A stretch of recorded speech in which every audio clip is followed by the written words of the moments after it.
নমস্কার, শুভ সকাল সবাইকে।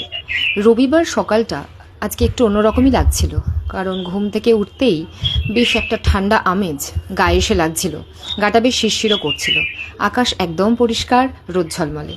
আর রবিবার সকালবেলা ঘুম থেকে ওঠার তাড়া থাকে না, আর শীতের আমেজ আসতে না আসতেই এই যে আমার ছাদ বাগানের সুন্দরীরা একে একে দেখা দিচ্ছে। আর যেহেতু আমরা একটু বেলা করেই ঘুম থেকে উঠেছি, এই যে ম্যাডাম এখন শীত করছে বলে নিজেই একটা পাতলা হুডি বার করে গায়ে জড়িয়ে নিয়েছে। আর বাঙালির সকালটা তো চা ছাড়া শুরু হয় না, আমার তো হয় না। আর চা দিয়ে শুরু করলাম রবিবারের সকালটা। আমি দুধ চা খাই, আমার হাজব্যান্ড রচা খায়, চিনি ছাড়া রচা, দার্জিলিং টি।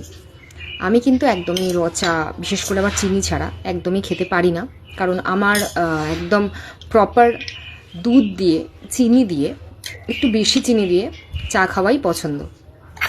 তো এই দুজনের জন্য 2 কাপ চা করলাম।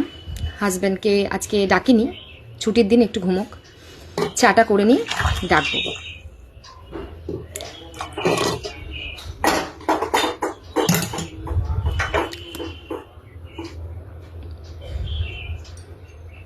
চাটা খেয়ে নেওয়ার পরে মোটামুটি এবার একটু টিফিনের জোগাড়যন্ত্র করব, তারপর শুরু হবে রান্নার জোগাড়। চাটা খেয়ে আমার হাজব্যান্ডকে একটু বাজারে পাঠাবো, বাজার হাট কী করে আনে দেখি, তারপর আবার রান্নার জোগাড়যন্ত্র শুরু। আর একটু চাটা খেতে খেতেই জানলা দিয়ে বাইরেটা দেখছিলাম, আর বেশ শীতের আমেজ ভালোই লাগছিল। সবাইকে হ্যাপি উইন্টার।